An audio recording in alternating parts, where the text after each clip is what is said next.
Good morning, जय हिंद दोस्तों। मैं Pradeep Kumar Upadhyay weekly current affairs session में आपके लिए वापस से लेके आया हूँ। 1 अप्रैल से 8 अप्रैल के बीच में जितना भी करंट अफेयर्स है वो मैं सारा चीज कवर करूंगा। इसमें बहुत इंपॉर्टेंट इवेंट्स हैं और जो आने वाले अपकमिंग एग्जाम्स हैं आपके सीडीएस हो गया, यूपीएससी हो गया, बिहार ट्रिपल एससी हो गया, बीपीएससी हो गया, एमपीपीसीएस हो गया और राजस्थान का आरएएस हो गया और जितने भी मल्टीपल एग्जाम्स हैं, रेलवे, एसएससी, बैंकिंग, वो सारे करंट अफेयर्स में कवर करूंगा। और आपको मैं कोशिश करूंगा करंट अफेयर्स के साथ में टॉपिक्स वाइज आपको डीप अंडरस्टैंडिंग प्रोवाइड करने के लिए। तो मैं स्टार्ट करता हूं बिना टाइम वेस्ट किए। पहला टॉपिक अपना, तो हम पहला डिस्कस करेंगे एनवायरमेंट का।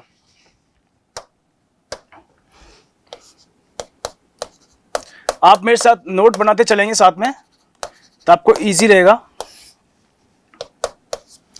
तो हम पहले डिस्कस करेंगे पापीकोंडा नेशनल पार्क किस स्टेट में प्रेजेंट है। तो ये है पापीकोंडा नेशनल पार्क और ये क्यों फेमस हुआ है, क्या रीजन है इसके पीछे और इसकी इंपॉर्टेंस क्या है, इसके बारे में हम डिस्कस करेंगे।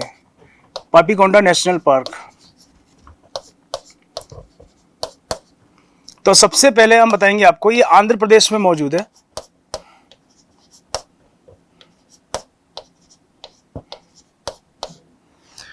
और यहां पर 200 बर्ड स्पीसीज वर फाउंड, मतलब बर्ड्स की स्पीसीज मिली हैं। जैसे हमारे भरतपुर के अंदर देखा आपने केवलादेव पक्षी अभयारण्य, वहां पर बर्ड्स की बहुत सारी स्पीसीज मिलती हैं।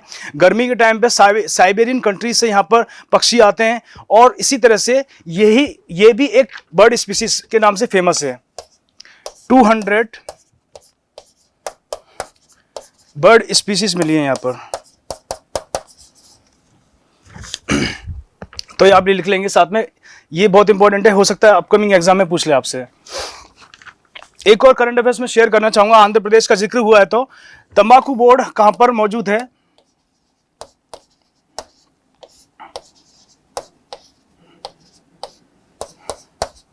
गुंटूर में।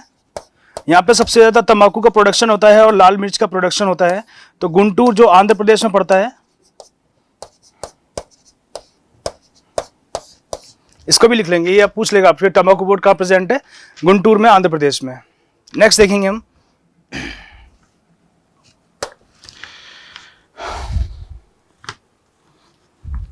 एक ऐप के बारे में बताना चाहूंगा मैं आपको, उसका नाम है सखी ऐप। उसकी फुल फॉर्म होती है space borne assistant and knowledge hub for crew interaction app. Means के जो एस्ट्रोनॉट्स होते हैं अपने मिशन पे जाते हैं तो उनके साथ प्रॉपर तरीके से हम किस तरह से इंटरेक्शन करेंगे और फ्रेंडली यूजर इंटरफेस से हम ऐप के थ्रू उनसे कांटेक्ट कर सकते हैं और हम उनके साथ जो प्रॉब्लम हो वो फेस कर रहे हैं, सपोज करो उनको खाने की रिलेटेड प्रॉब्लम है और उनको सिग्नल प्रॉपर तरीके से नहीं आ रहे तो उसको एडजस्ट करने में, तो वो जो भी डेटा अपना सेंड कर सकते हैं उसके थ्रू। तो ये सखी ऐप है, इसरो ने इसको लॉन्च किया है। और Gaganyaan human space flight mission जो 2025 में होने वाला है उसके लिए बहुत किफायती साबित होगा। तो मैं लिखना चाहूंगा इसको, सखी ऐप।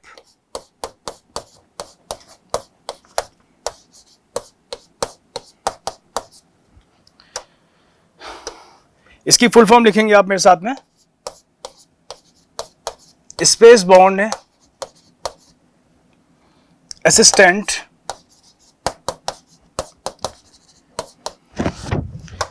थोड़ा कलर में डार्क ले लेता हूं,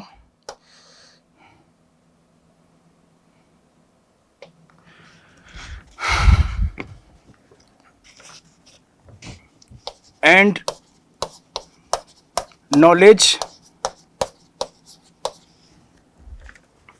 हब फॉर क्रू इंटरेक्शन। जो भी वहां पे एस्ट्रोनॉट होंगे, क्रू उनको बोला गया है, क्रू के साथ कैसे इंटरेक्शन करेगी ऐप, सखी ऐप। और इसको किसने लॉन्च किया है आप लिखेंगे मेरे साथ में, इसरो ने लॉन्च किया है इसको। इंडियन स्पेस रिसर्च ऑर्गेनाइजेशन ने इसको एस्टेब्लिश किया है और इसमें ये अपकमिंग हमारा मिशन है, लॉन्च दी गगनयान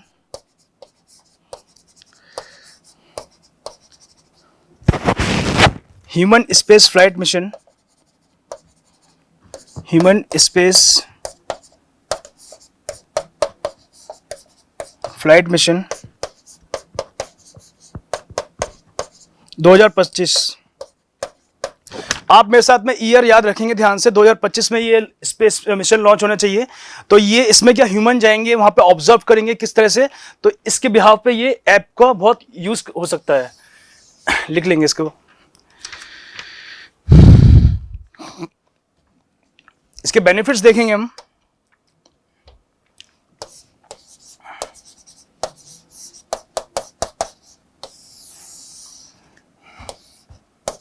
बेनिफिट्स देंगे कि मॉनिटर हेल्थ ऑफ एस्ट्रोनॉट्स, जो उनकी हेल्थ किस तरह से है, उनका ब्लड प्रेशर वो चेक कर सकते हैं इसके थ्रू, ऐप के through.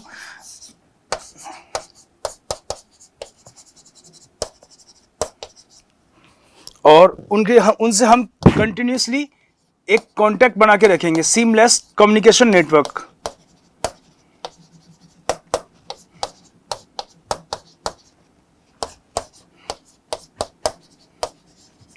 Seamless communication network establish करने के लिए इसके बेनिफिट्स होगा। और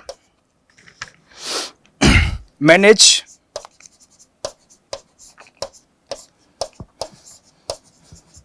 log on mission like text and images,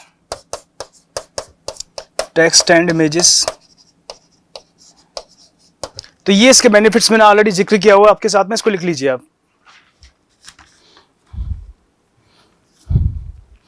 अगला हम लेंगे डिफेंस सेक्शन से।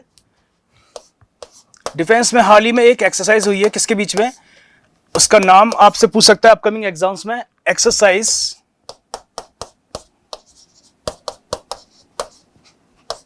Tiger Triumph.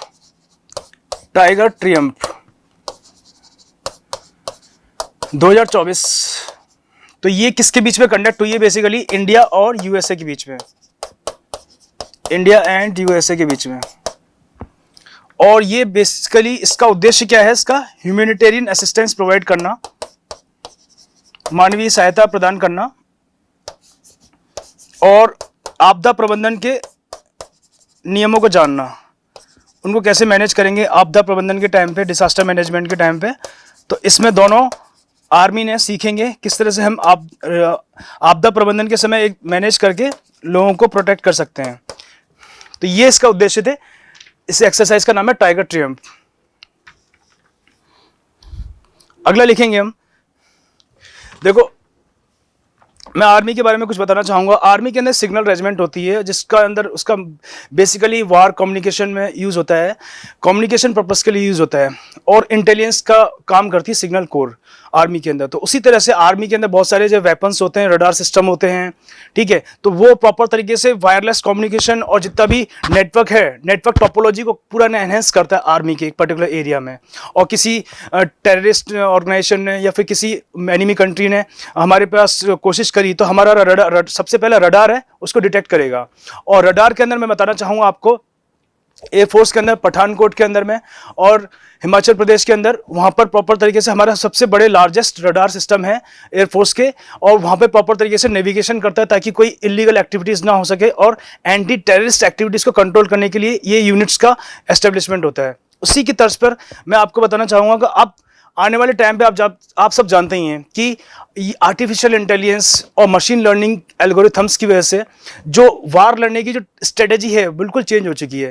पहले ह्यूमन टू ह्यूमन कॉन्फ्लिक्ट होता था, पर आज के टाइम पे मशीन टू मशीन कॉन्फ्लिक्ट होता है। डीप फेक जैसे एग्जांपल आपने देखे होंगे रिसेंटली में, और बहुत सारे आर्टिफिशियल इंटेलिजेंस का मिसयूज करके इथिकल हैकिंग, ये सारे बहुत ही इंपॉर्टेंट इश्यूज हैं आज के टाइम पे। तो हमें इसको चैलेंज करने के लिए आर्मी को भी उसी तरह से रॉबस्ट होना पड़ेगा। उसी के बिहाफ पे आर्मी ने अपनी सिग्नल रेजिमेंट को मॉडिफाई किया है, और इस नई यूनिट के अंदर आर्टिफिशियल इंटेलिजेंस की जो चैलेंजेस हैं, जो अपकमिंग डिसएडवांटेज, इसका मिसयूज किस तरह से हो सकता है, उस सारे खतरों को ओवरकम करने के लिए इस यूनिट का एस्टेब्लिशमेंट किया गया है। तो मैं इस यूनिट के बारे में बताना चाहूँगा आपको। इस यूनिट का नाम है स्टीएग।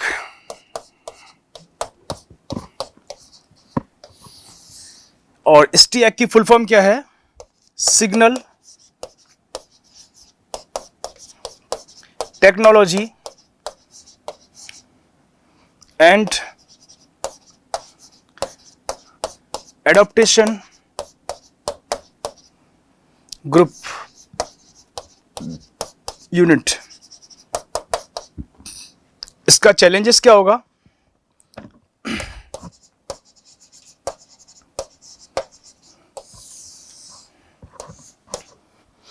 AI मीन्स आर्टिफिशियल इंटेलिजेंस,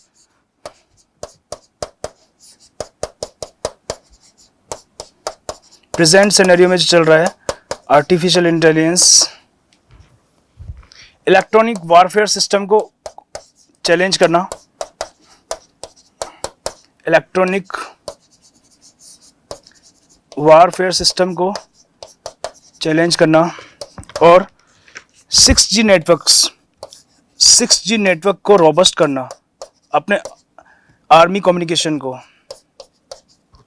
तो ये सारे इसके बेनिफिट्स हैं और ये चैलेंजेस हैं जो अपकमिंग हम डेली लाइफ में अपने देख रहे हैं।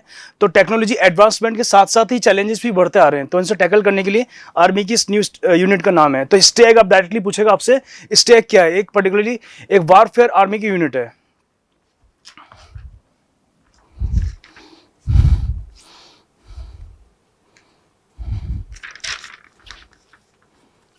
इसी के साथ में बताना चाहूंगा कि साइबर क्राइम्स होते हैं, साइबर वारफेयर होते हैं, उससे निपटने के लिए हमारे आर्मी के ऑलरेडी ऑपरेशन चल रहे हैं। जैसे नॉर्मली आपने देखा होगा कि हम व्हाट्सएप यूज़ करते हैं एक कम्युनिकेशन के लिए, बट आर्मी के अंदर व्हाट्सएप वगैरह सब प्रॉपर तरीके से बैन है और उनका प्रॉपर तरीके से एक खुद का ही कम्युनिकेशन नेटवर्क है जिसमें आर्मी ऑफिसर्स और अपने सोल्जर्स और उनकी फैमिलीज उसमें इंटरेक्शन कर सकते हैं। तो मैं ये सारी इनिशिएटिव्स हैं जो अपकमिंग थ्रेट्स उसको कैसे चैलेंजेस करने के लिए आर्मी ने कुछ इनिशिएटिव्स चलाए हैं, मैं उनको देखता हूं।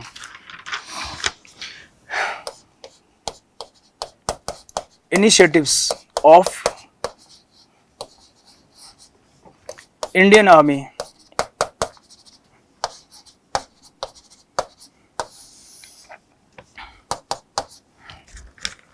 सबसे पहले खुद की डिफेंस साइबर एजेंसी है आर्मी की, इसमें ट्राई फोर्सेस वर्क करती हैं, army, navy, air force, defence cyber agency. ये बेसिकली कुछ भी साइबर फ्रॉड होता है, साइबर इश्यूज को रिगार्डिंग कंसर्न करते हैं। तो साइबर इश्यूज से रिलेटेड है, उसको रिजॉल्व करना होता है। देखा होगा जैसे मोस्टली आपने हनी ट्रैप के केस सुने होंगे, कुछ सोल्जर्स को पाकिस्तानी जो स्पाइज होते हैं वो हनी ट्रैप में फंसा के उनसे मिसयूज़ करते हैं, इंफॉर्मेशन लीक करते हैं। तो वो चैलेंजेस एक तरीके से साइबर क्राइम की कैटेगरी में आता है। तो साइबर क्राइम की कैटेगरी को कैसे ओवरकम करेंगे, इसको रिमूव करने के लिए डिफेंस साइबर एजेंसी वर्क करती है और ये ट्राई फोर्सेस में वर्क करती है, Indian army, air force, navy.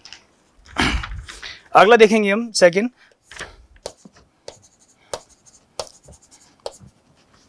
Command cyber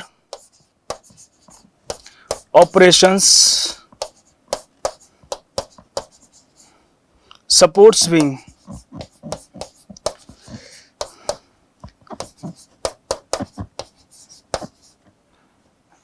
CCOSWS। ये जितनी भी इनबिल्ट कम्युनिकेशन होती है इनसाइड द आर्मी, तो इसको प्रोटेक्ट करता है, प्रोटेक्ट दी कम्युनिकेशन।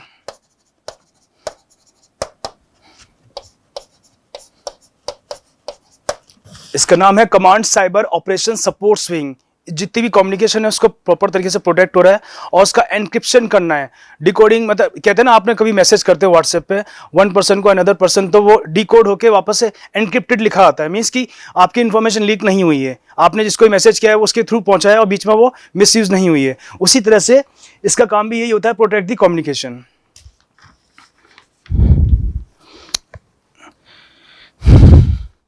और एक आर्मी की ऐप है संभव।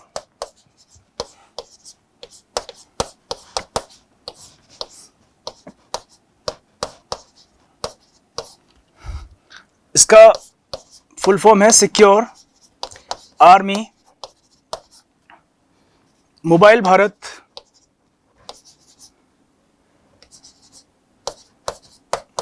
Mobile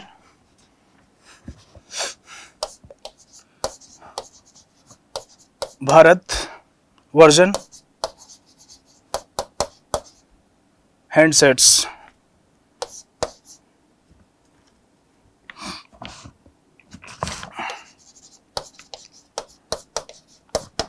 it's just like a WhatsApp. मैंने बताया ना, व्हाट्सएप की तरह काम करता है। संभव एक ऐप है, उसके थ्रू पर्सनल जो डिफेंस पर्सनल है वो आपस में कम्युनिकेट कर सकते हैं।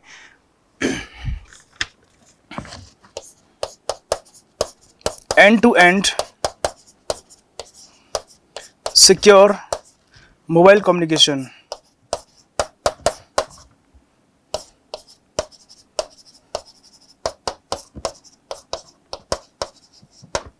ठीक है, तो ये आप लिख लीजिए। अगला हम डिस्कस करेंगे वर्ल्ड हैप्पीनेस रिपोर्ट, वैश्विक खुशहाली सूचकांक जिसको बोलते हैं। मीन्स कि कोई भी कंट्री है वो कितना खुश है, वहाँ पर अवसाद की समस्या तो नहीं है और प्रॉब्लम तो नहीं है। उसके बावजूद भी कंट्रीज होती हैं उनमें डिफरेंट टाइप्स के चैलेंजेस होते हैं, पॉवर्टी हो गया, अनएम्प्लॉयमेंट हो गया और इकोनॉमिक अनरेस्ट हो गया। इसके बावजूद भी कुछ कंट्रीज हैं तो उनका ये वर्ल्ड हैप्पीनेस रिपोर्ट डिस्क्राइब करता है। इसमें इंडिया की पोजीशन है 126 नंबर पे और फर्स्ट नंबर पे फिनलैंड है, डेनमार्क है और आइसलैंड है। तो मैं लिखता हूँ और इसके कौन कौन से फैक्टर्स रिस्पॉन्सिबल होते हैं ये सब मैं चीज़ें डिस्क्राइब करता हूँ उसमें।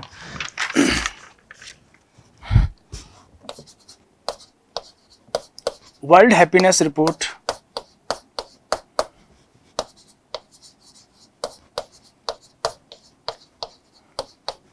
2024,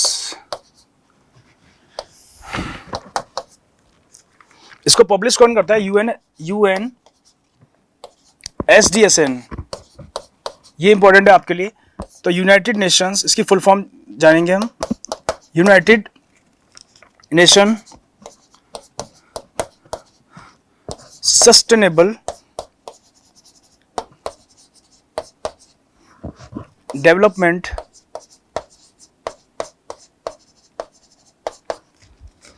सॉल्यूशन नेटवर्क।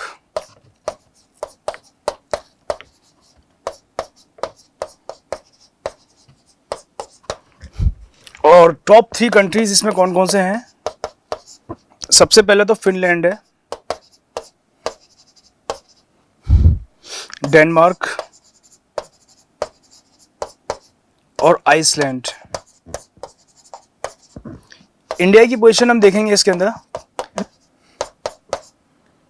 126 नंबर पे। तो ये आपसे पूछेगा कि इंडिया की वर्ल्ड हैप्पीनेस रिपोर्ट में कितना रैंकिंग है इसकी। 126 रिपोर्ट है इसकी। अगला हम देखेंगे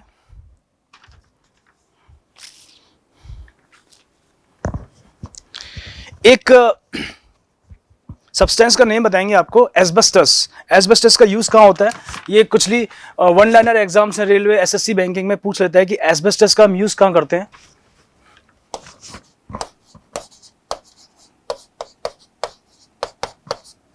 जो फायर फाइटर्स होते हैं, फायर फाइटर जो सूट पहनते हैं फायर से बचने के लिए, वो एस्बेस्टस का होता है। तो ये लिख लेंगे आप साथ में, फायर फाइटर्स के लिए यूज होता है ये, फायर फाइटर्स।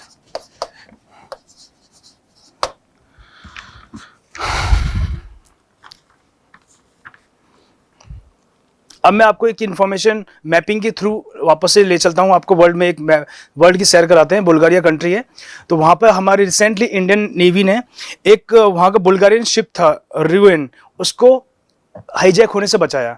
तो मैं आपको प्रेजेंस बताऊंगी बुल्गारिया की प्रेजेंस कहाँ पर है, उसकी कैपिटल क्या है, उसके नियरबरिंग कंट्री कौन कौन से हैं। तो आइए चलें आप वर्ल्ड की सैर करते हैं। देखिए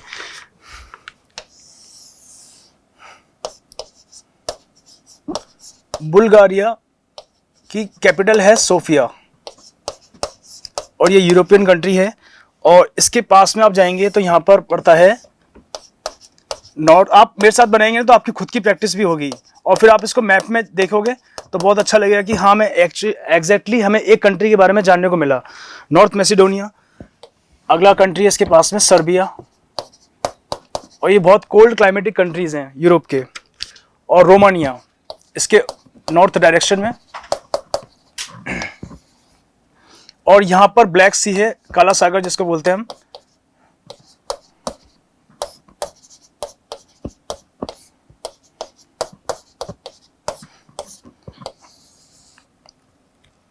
और यहां पर पड़ता है ग्रीस। ग्रीस में सबसे पहले मैंने बताना चाहूंगा, ग्रीस की कैपिटल है एथेंस। एथेंस में 1896 में ओलंपिक्स गेम स्टार्ट हुए थे। एक इंफॉर्मेशन आपको, 1896 में एथेंस में ओलंपिक गेम्स स्टार्ट हुए थे?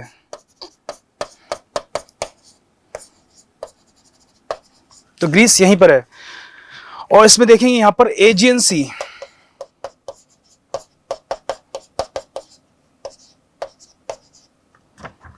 और यहां पर पड़ता है कंट्री तुर्की, जिसकी कैपिटल है अंकारा।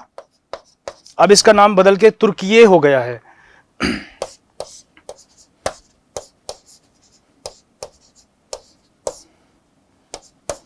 कैपिटल क्या है इसकी? अंकारा।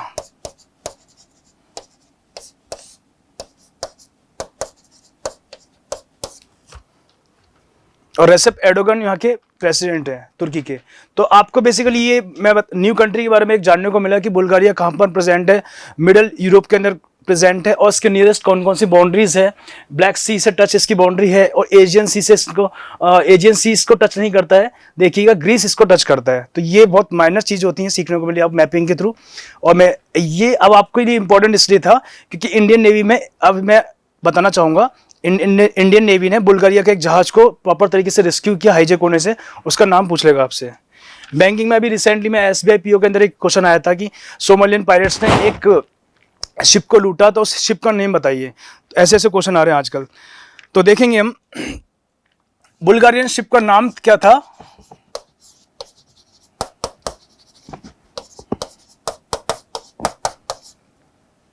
रूएन।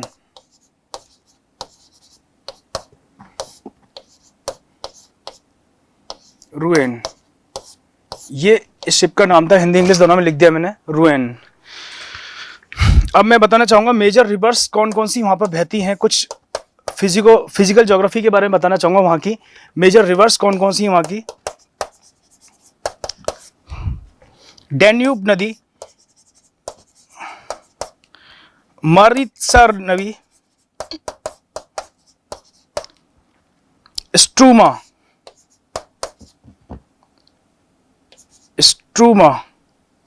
स्ट्रोमा नदी, और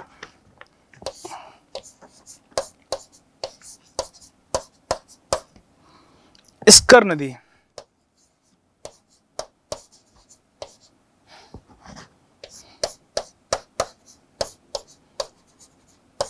ठीक है, ये कुछ इंपॉर्टेंट रिवर्स है, आप लिख लीजिए।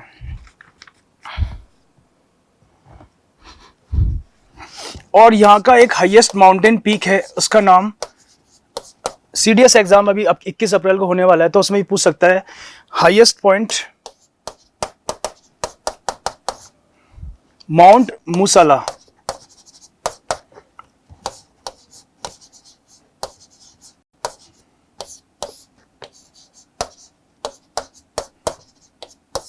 ठीक है, तो ये मैंने एक आपको वर्ल्ड मैपिंग के अंदर एक चीजें कवर करी। इससे इंपॉर्टेंट जो फैक्ट्स एंड फिगर्स थे वो मैंने डिस्कस किया। अगला हम देखेंगे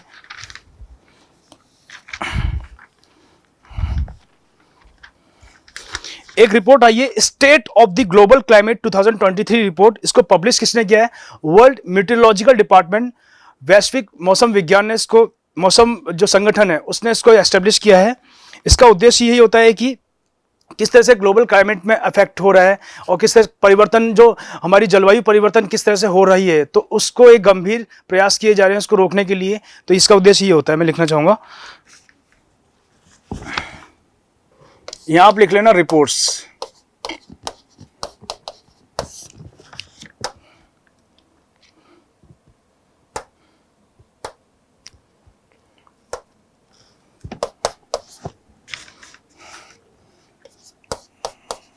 स्टेट ऑफ द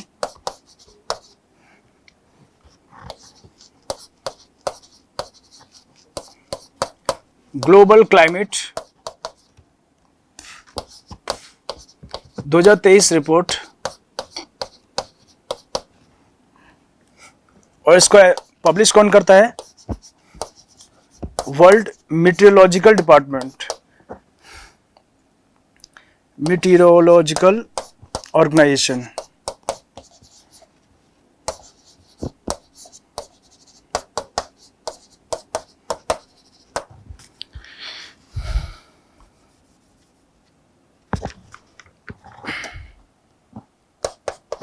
अगला हम देखेंगे हम अब देखेंगे कि क्लाइमेट फाइनेंस का उद्देश्य क्या होता है। क्लाइमेट फाइनेंस का उद्देश्य होता है कि विभिन्न कंट्रीज होती हैं, कुछ इन्वेस्टमेंट करते हैं, कुछ डोनेशन करती हैं, कुछ फंडिंग करते हैं क्लाइमेट जो चेंज है, जलवायु परिवर्तन को रोकने के लिए, और उसको बेहतर तरीके से उसको जलवायु परिवर्तन जो चीज़ें हो रही हैं उनको रोकने के लिए और प्रॉपर तरीके से ग्रीन एनवायरनमेंट क्रिएट करने के लिए वापस से। तो मैं आपको बताना चाहूँगा कि ग्लोबल क्लाइमेट फाइनेंस फ्रेमवर्क जो हुआ था रिसेंटली में, वो कहाँ पर हुआ था? दुबई में। ग्लोबल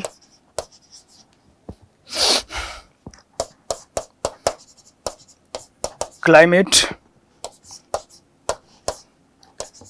फाइनेंस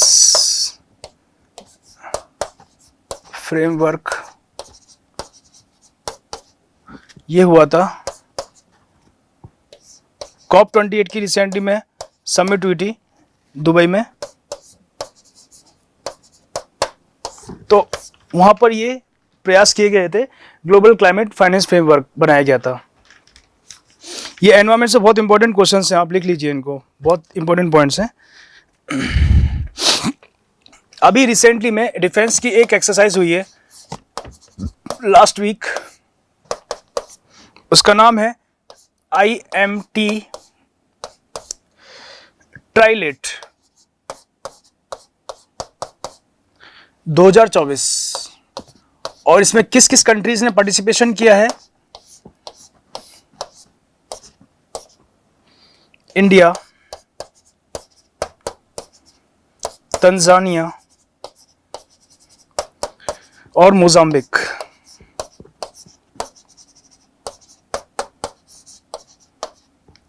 ये कंट्रीज हैं, इन्होंने पार्टिसिपेशन किया है, और ये मैरीटाइम एक्सरसाइज है, मतलब नौसैन्य अभ्यास है ये।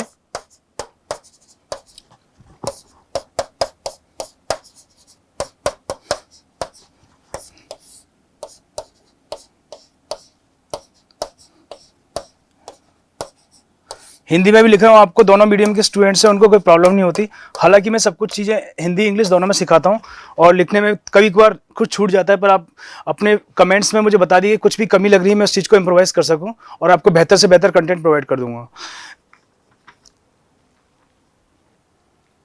अभी एक ऑपरेशन चलाया था, ऑपरेशन इंद्रावती।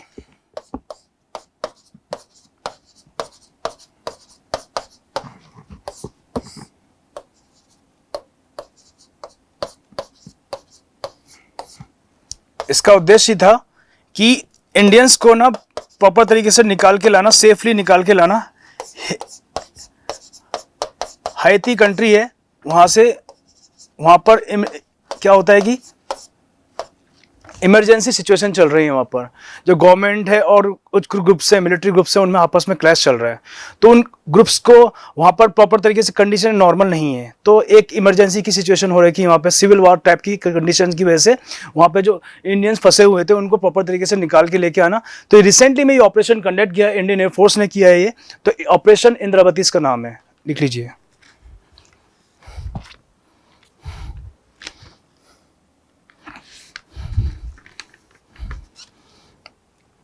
अभी मैं आपको एक रिपोर्ट्स के बारे में एक और इंफॉर्मेशन देना चाहूंगा। एक रिपोर्ट आई है, इसका नाम है वर्ल्ड वाटर डेवलपमेंट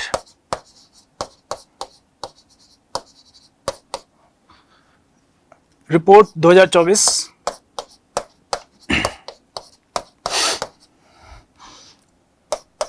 उसको यूएन ने पब्लिश किया है। अब आपसे पूछ लेगा कि रिसेंटली में अपकमिंग एग्जाम में जैसे आप देखेंगे सीडीएस हो गया, यूपीएससी आने वाले हैं, और जुलाई के अंदर स्टेट पीसीएस वगैरह आने वाले हैं एग्जाम्स। तो उसमें वाटर, क्लाइमेट चेंज, एनवायरमेंट से इश्यूज है, वो उनके बहुत हॉट टॉपिक्स होते हैं और बहुत इंपॉर्टेंट टॉपिक्स होते हैं। वहाँ से क्वेश्चन वो 100% रिसीव करता है। तो इसमें से हम देखेंगे कि इसका उद्देश्य क्या था, इसकी थीम पूछेगा आपसे। Water for prosperity, water for prosperity and piece.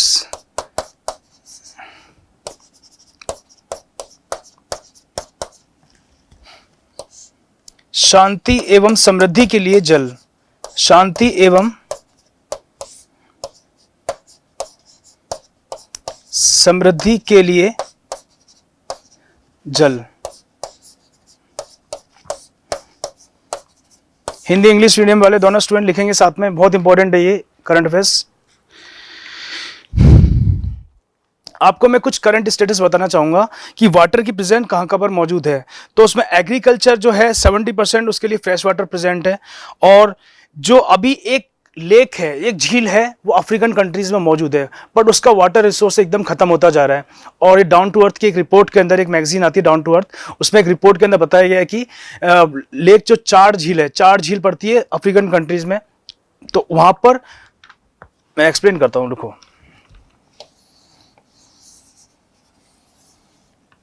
तो यहां पर चार झील है,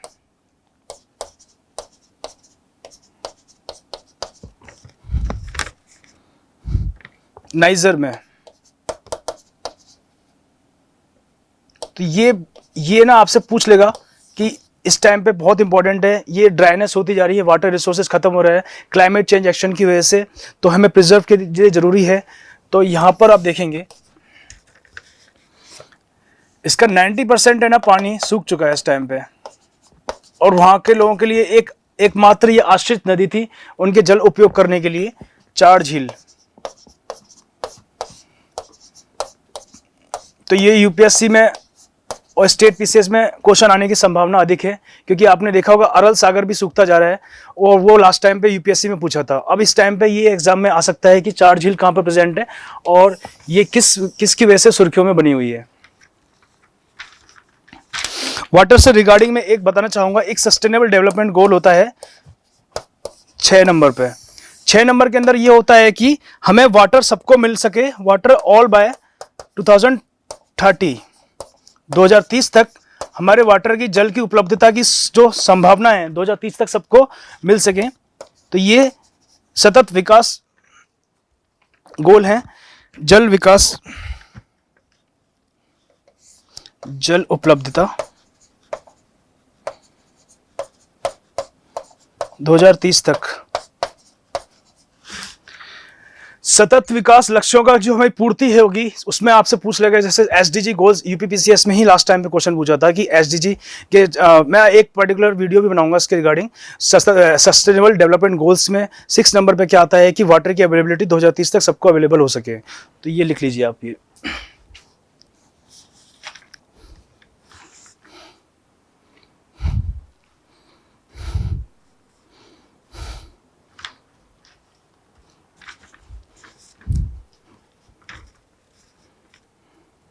देखो आजकल हम, पुराने ज़माने में क्या होता था, गांव में सबसे ज़्यादा ना जो स्पैरो होती थी, वो चिड़िया आज के टाइम पे विलुप्त हो चुकी है, क्योंकि तेज़ी से बढ़ता शहरीकरण और लोगों का पलायन होता जा रहा है, और जो उनके रिसोर्सेस हैं, गौरैया जिसको बोलते हैं, वो गौरैया बहुत सीमित मात्रा में मिलेगी आपको। आज गांव में भी जाओगे तो बहुत ही कम दिखने को मिलती हैं, पहले के टाइम पे बहुत गौरैया मिलती थी। उनके हैबिटेट है, नेचुरल हैबिटेट है, वो ख़त्म होते जा रहे हैं, और पेड़ को काटते जा रहे हैं, और शहरों में तब्दील होते जा रहे हैं। इसकी वजह से अब उनको प्रिजर्व करने के लिए, प्रोटेक्ट करने के लिए, आज वो एक गंभीर श्रेणी में संकटग्रस्त प्राणी के अंदर आती है, वो विलुप्त होती जा रही है वो। तो उसको विलुप्ति से बचाने के लिए हमारे प्रयास किए गए हैं, तो और उसके नाम पर हमने एक दिवस भी बनाया है। तो ये बहुत इंटरेस्टिंग फैक्ट्स है। तो इसका नाम है वर्ल्ड स्पैरो डे।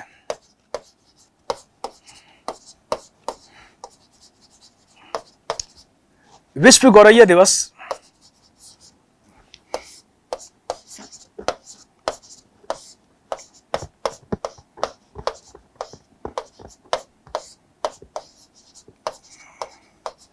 दो 2024।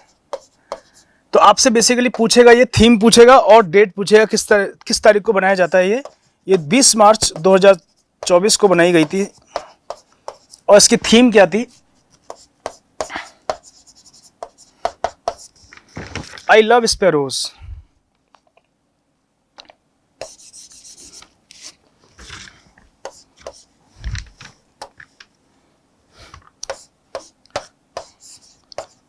I love sparrows.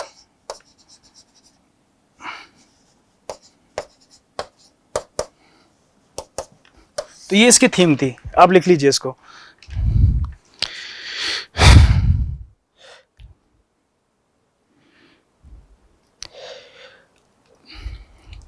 अब मैं कुछ आपको इंपॉर्टेंट अंतर्राष्ट्रीय श्रम संगठन है उसकी रिपोर्ट्स बताना चाहूँगा मैं आपको। उसकी स्थापना कब हुई थी, उसकी स्थापना होने के साथ साथ में जेनेवा में उसका हेडक्वार्टर है, स्विट्जरलैंड में प्रेजेंट है, और वो कौन कौन सी रिपोर्ट पब्लिश करता है वो मैं डिस्क्राइब करता हूँ उसमें। आईएलओ की बात करेंगे हम, अंतर्राष्ट्रीय श्रम संगठन जिसको बोलते हैं हम।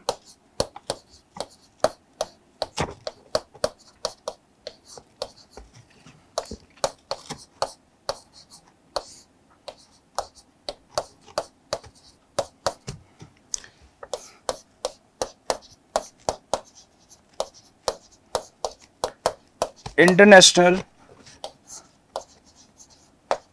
लेबर ऑर्गेनाइजेशन,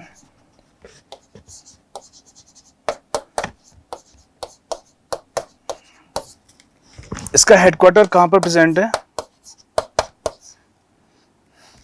जेनेवा में। और जेनेवा कहां पर मिलता है, स्विट्जरलैंड में।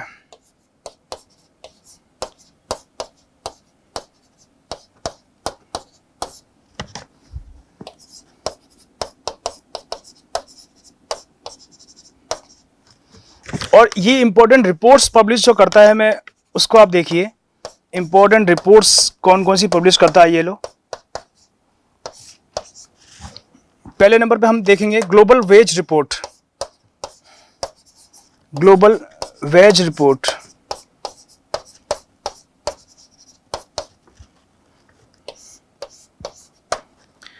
वर्ल्ड ऑफ वर्क रिपोर्ट,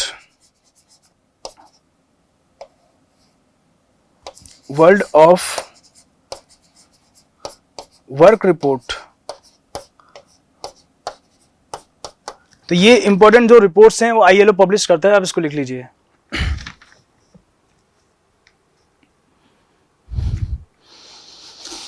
हाल ही में इंडिया की एम्प्लॉयमेंट रिपोर्ट आई थी 2024 में, आईएलओ और आईएचडी ने मिलकर पब्लिश करी है। ये भी करंट अफेयर्स का एक पार्ट है। इंडिया एम्प्लॉयमेंट रिपोर्ट, भारत की रोजगार सूचकांक, एम्प्लॉयमेंट रिपोर्ट।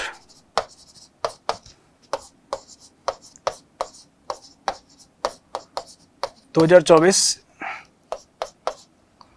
इसको आईएलओ ने मिलकर और आईएचडी, इसकी फुल फॉर्म में लिख देता हूं, आपको बताना चाहूंगा। Institute of human development, institute for human development.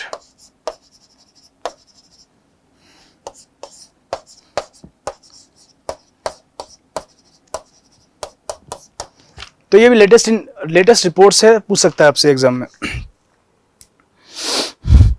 अब मैं कुछ फैक्चुअल चीजें हैं मैं बताना चाहूंगा, एकदम pointer wise, one liner type की फॉर्म में। तो आप लिखेंगे जैसे मेकोंग रिवर कहां प्रेजेंट है,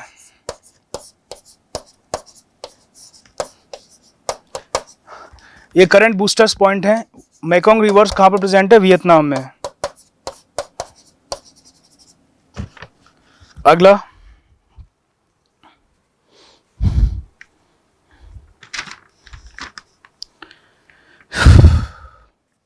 कंबम वैली कहां पर प्रेजेंट है, कंबम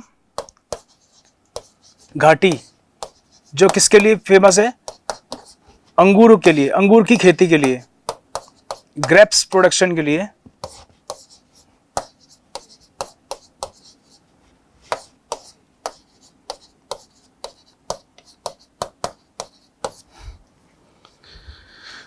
और ये कहां पर पड़ती है, तमिलनाडु में।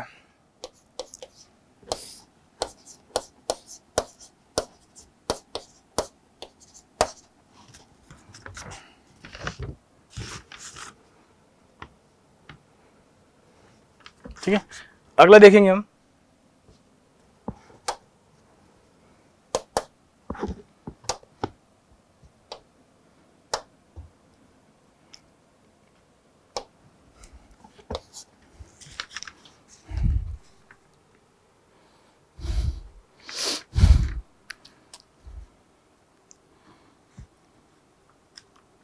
अभी एक साइक्लोन आया, उसका नाम है गेमेने। तो गेमेने कहां पर प्रेजेंट है, साइक्लोन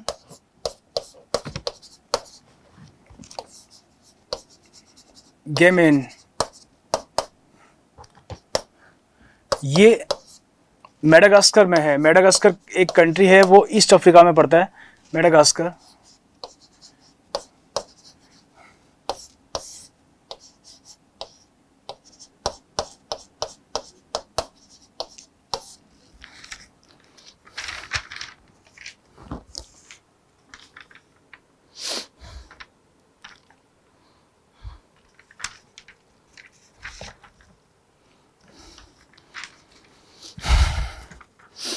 देखेंगे एक एनवायरमेंट से हम न्यूज लेंगे।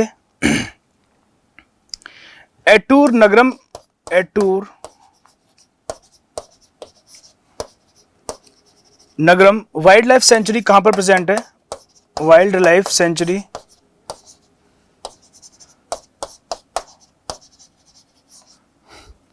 तेलंगाना में प्रेजेंट है ये।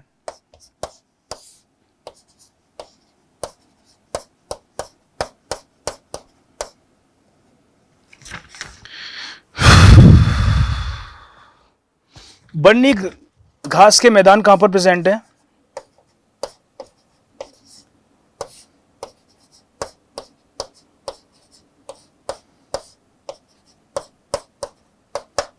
गुजरात में।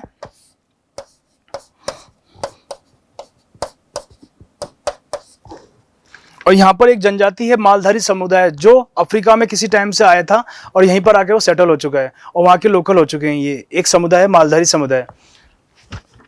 तो पूछेगा आपसे, मालधारी समुदाय किस राज्य से ताल्लुक रखते हैं? गुजरात।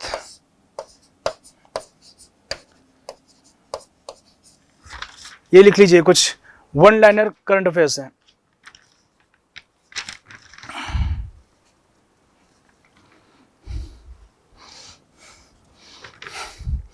आपसे ये बहुत इंपॉर्टेंट एग्जाम में चल रहा है, अफार ट्रायंगल क्या है? अफार ट्रायंगल कहां पर प्रेजेंट है?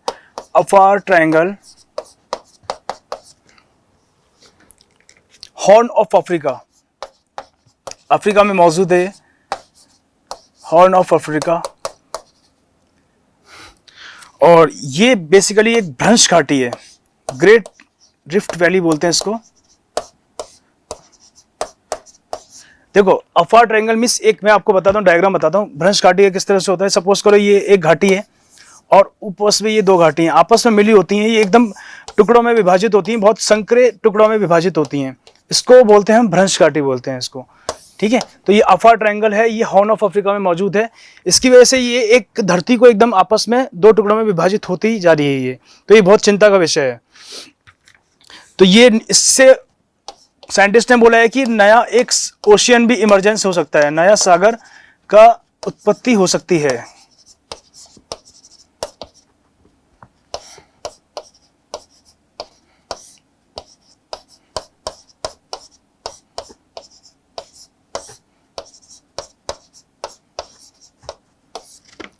ठीक है, तो ये बहुत इंपॉर्टेंट है, आपके एग्जाम में पूछ सकता है अफार ट्रायंगल कहां पर प्रेजेंट है।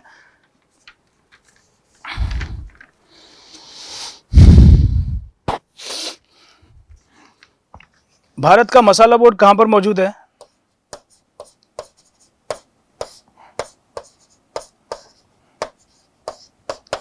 केरल में। इसकी स्थापना कब हुई थी? 1987 में। जितना भी गरम मसाले, इसमें काली मिर्च होगी, लौंग होगी, इलायची होगी, मोटी इलायची होगी, जायफल हो गया, ठीक है, तेज पत्ता हो गया, ये सारे मसाला बोर्ड है। तो ये पूछ लेगा वनडे एग्जाम में, रेलवे में पूछ सकता है आपसे, मसाला बोर्ड कहां पर है? केरल के अंदर। इसको लिख लीजिए। अभी हाल ही में लोकपाल के सदस्य बने हैं।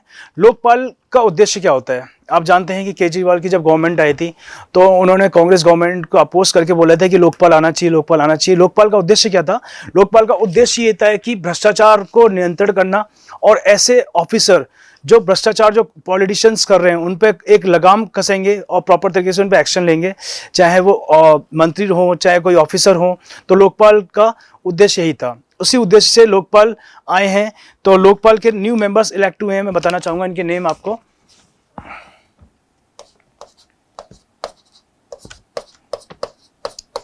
न्यू लोकपाल मेंबर्स,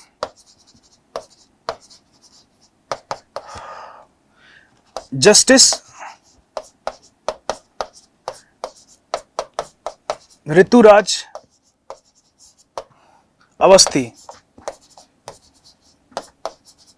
ठीक है, ये न्यू मेंबर हैं जो, और इनके साथ में ही 2 सबऑर्डिनेट्स हैं, श्री पंकज कुमार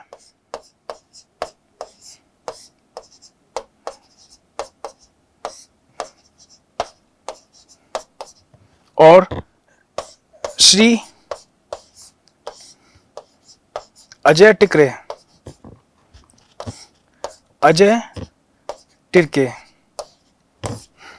तो ये न्यूली अपॉइंटेड हुए हैं, तो ये बहुत इंपॉर्टेंट करंट अफेयर्स है आपका, इसको लिख लीजिए आप।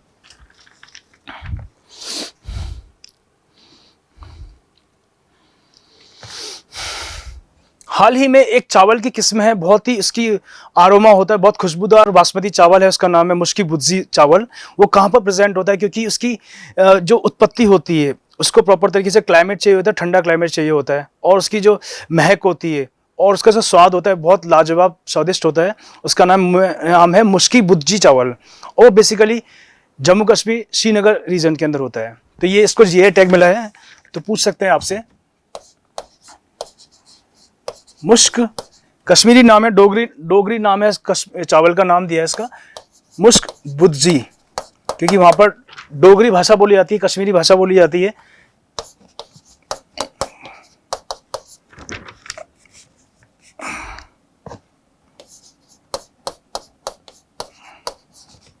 और ये कहां पर है, कश्मीर में।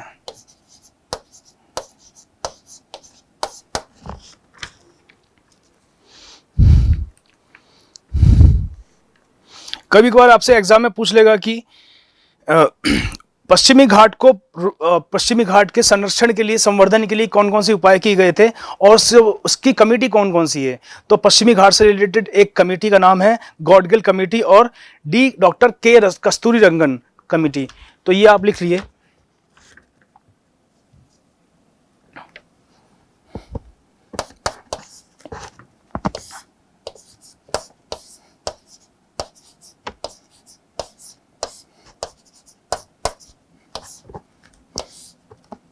संरक्षण एवं संवर्धन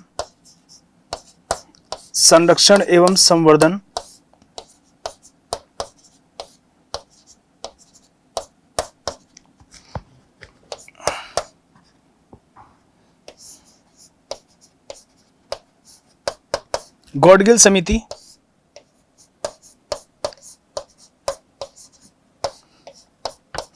एवं डॉक्टर के कस्तूरी रंगन समिति।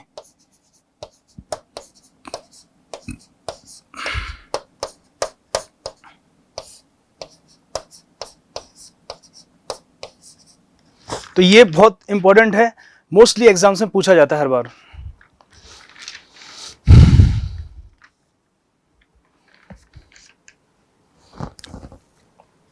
तो ये मैंने इंपॉर्टेंट करंट अफेयर्स आपके साथ में डिस्कस किए।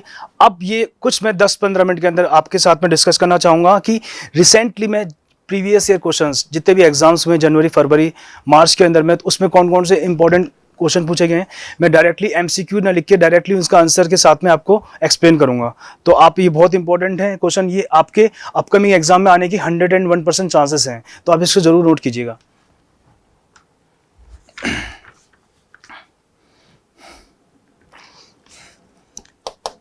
ये डीएसएसबी में पूछा गया है, PYQ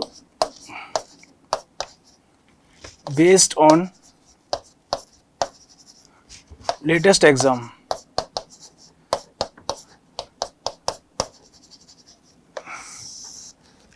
ये हेडिंग डालेंगे आप। इसमें सबसे पहले हम देखेंगे food waste index report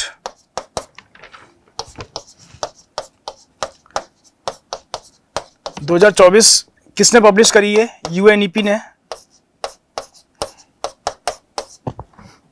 okay, और भारत की पहली AI बेस्ड फिल्म का नाम क्या है, India's first AI based film, इसका नाम है इराहा। मैं हिंदी में भी लिख रहा हूँ, कोई दिक्कत नहीं आएगी आपको। ये रहा। अगला देखेंगे हम, आर्टिकल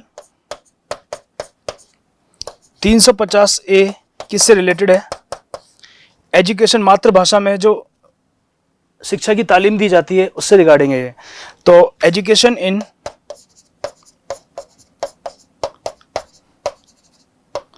मदर टंग,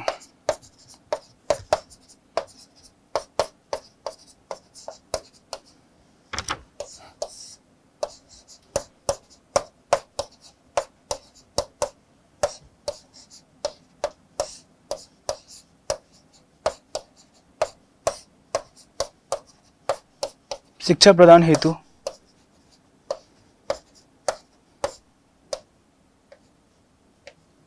ठीक है। तो ये कुछ इंपॉर्टेंट प्रीवियस ईयर क्वेश्चन है, रिसेंटली में एग्जाम्स हुए, डीएसएसबी के एग्जाम हुए और यूपी रेडियो ऑपरेटर के एग्जाम हुए, उसमें ये क्वेश्चन पूछे गए हैं, तो आप इनको लिख लीजिए।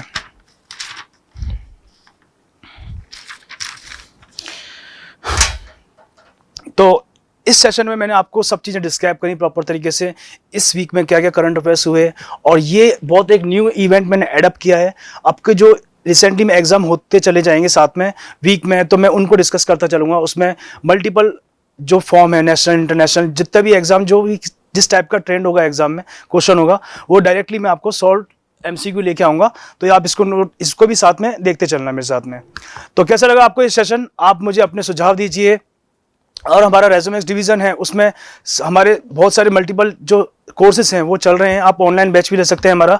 और मेरा जो वीकली करंट अफेयर्स है, इसको आप डेली बेसिस में आपके लिए लेके आऊँगा, इसको कंटिन्यूसली फॉलो करो। और आपको लगता है कुछ सजेशन देना चाहें आप अपना, तो कमेंट बॉक्स में ज़रूर लिख कीजिए। और आप कुछ भी कमी है, मैं उस चीज़ को इम्प्रूव करूँगा, क्योंकि हाँ, ह्यूमन मिस्टेक करता है और कुछ ना कुछ कमी सबके अंदर होती है। मैं उस चीज़ को इम्प्रोवाइज़ करने की पूरी बेहतरीन तरीके से हम कोशिश करेंगे। और साथ के साथ में एक हमारा इनिशिएटिव है मैक्सिमम मैगजीन, वो हर मंथ में पब्लिश होती है।